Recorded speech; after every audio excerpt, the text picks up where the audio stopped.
Hi there, it's me again, your Lavanya. We are going to discuss about the next verse in Unmai vilakkam, which is verse number 46. In this, it's a beautiful verse which talks about what is the state of a soul. We always, if you can relate with this, wherever we go, whatever we do, we need companion. We need some kind of a company. We say, hey, I'm going to a movie. Would you mind giving me company? I'm going for my lunch. Would you mind giving me company? I'm going for a drink. Do you want to give me company? For whatever it is, we ask for a company. Why so? Because human is a social animal. But when you look at our Saiva Siddhanta, it goes one level deeper and it says, guys, even before getting this body, you were not alone. You wanted a company and you always keep focusing on a company. Even after realization, you are not going to be alone. You are going to have a companion. Now, this particular verse, verse number 46, is going to talk about what or who is the companion for us. Let's look at the verse first.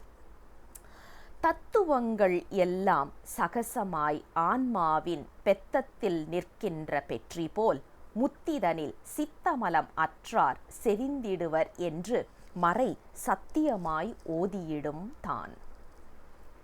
If you look at this verse, Guru is talking about 3 levels of the soul. First one is, even before we get this body, what happens to this soul? If we are able to relate with the earlier verses, we will have a clarity. Even before getting this body, we are there forever. It is not that God created us. No one created soul. According to Saiva Siddhanta, God did not create the soul. God did not create the life. It is there. It is an energy, and energy can neither be destroyed nor can be created. We know that, and that has been proven right now. So if you look at it, this soul is a form of energy. It can never be created. So it is there since day one of, don't know from what period. It is there. It is there forever. Now, when you talk about it is there forever, when did we get this body? And why did we get this body? That's the next question we will be having. What happens to this soul is, it is fully hidden based on something called as ignorance, which is Arnava. Arnavam is something that is hiding the soul. The soul is a being which is always going to be happy, which must be happy. But what happens is, unfortunately, it is together with ignorance. It doesn't even know that it has a state of happiness, so it's just there in full darkness. God, what He does is, He looks at the soul and He feels sorry for the soul. He wants us to be happy. So what He does is, He is showing His grace on us based on the way how we can absorb the grace. It's as simple as, I'm sowing 3 or 4 seeds in the soil. Not all the seeds are going to sprout at the same time. Each and every seed, based on its maturity, today one seed might sprout out, tomorrow another could sprout out. It is not going to be in the same stage. Similar to this, life is also going to be the same way. Based on the way how we are receiving the grace, how much we have received the grace, this life is trying to get out of this ignorance. That is when God gives the bodies. We have already seen the 5 different levels of bodies. He gives each and every body, and the moment He gives minds, what happens is the soul starts grasping something. Whatever we have grasped, based on that, the physical body, the etherical body is given to us. So the physical body is given at that point in time, with which we are trying to achieve happiness. But in spite of knowing this, in spite of given this, we are moving towards the dirt, rather the ties, rather than moving towards the happiness.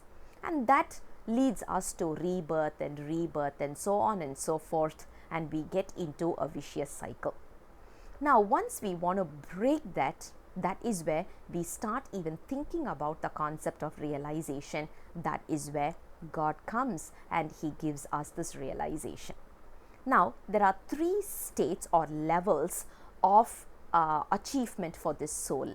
The first level is when we are in full darkness, in the companionship of Arnavam. That stage is called as Kevalam. Kevalam means which is in its own state without any artificial or rather anything that is add on.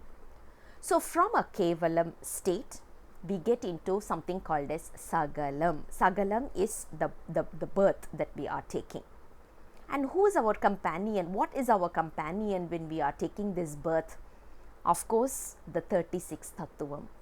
If you look at it, I feel my eyes is me, my hand is me, my legs are me, body is me, the 5 bhutas are me. So we start talking and thinking that me and I. We always talk about, or we reference to the 36 tattvams whenever we talk about I or me. Okay, that is the second stage. Later, we come into a situation where we want to achieve realization and we are ready to shed out this 36 tattvam. That is the stage we reach the realization. And who's our companion at that stage? Of course, Shivam. Shivam is our companion. So, one thing which is very, very clear from this verse is the soul, life can never stay all by itself. It needs a companion. It needs a companionship. Either we were with Arnavam, we came out of it, now we are with Tattvams, we must come out of it so that we can go to the next level of companionship, which is Shiva. Such a beautiful verse, verse number 46. I'll come back again with the next verse very soon. Until then, bye-bye.